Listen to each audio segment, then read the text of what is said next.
এলাকার কিছু ছাপড়ি পোলাপান আছে এখন দেখবেন কালসা কুলসা একটা ভাঙা, চোখগুলো ভিতরে ঢুকে গেছে মার্বেলের মতো, সারাক্ষণ হিরোন মিরন খায়। এগুলো আবার দেখবেন মেয়ে পটাইতে উস্তাদ। এলাকার যেগুলো সম্ভ্রান্ত মেয়ে, এরা কেমনে যেন এই কালসা ভাঙা পোলাপান এগুলো পটায় ফেলায়। কিন্তু যেটা মেডিকেলে পড়ে, যেটা ডাক্তার, যেটা ইঞ্জিনিয়ার, এরা আবার মেয়ে টেনে এতটা ভাবে না। অনেকে এদের কপালে একটু কালো অথবা একটু মোটা মেয়ে আসে, কিন্তু দিনদার হলে এদের পরিবারগুলো সুখের একটা মাধ্যম হয়ে দাঁড়ায়। কালসা ভাঙা হলেই বা চেহারা সুরত খারাপ হলেই সুন্দর পরিবার গড়া সম্ভব হবে না, ব্যাপারটা এরকম না। আমাদের মূল সমস্যাটা হচ্ছে ছেলে এবং মেয়ে দেখার ক্ষেত্রে প্রথমত আমরা দেখি ছেলে করে কি আর মেয়ে করে কি। আরেকটা জিনিস আমরা প্রায়োরিটি দিই, সেটা হচ্ছে চেহারা। এই যে যারাই শুধুমাত্র টাকা আর চেহারা দেখে বিয়ে করছে, এই প্রত্যেকটা ধরা খায়, প্রত্যেকটা।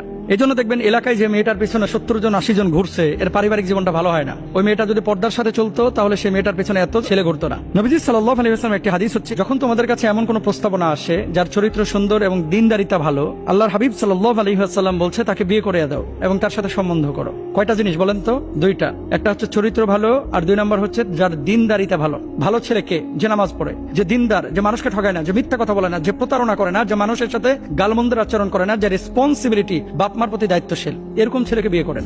এখন আপনারা শুধু দেখছেন ডাক্তার, শুধু দেখছেন ইঞ্জিনিয়ার, দেখছেন বিশাল পয়সাওয়ালা চেয়ারম্যান সাহেবের ছেলে। টাকা দিয়ে সুখী হওয়া যায় না।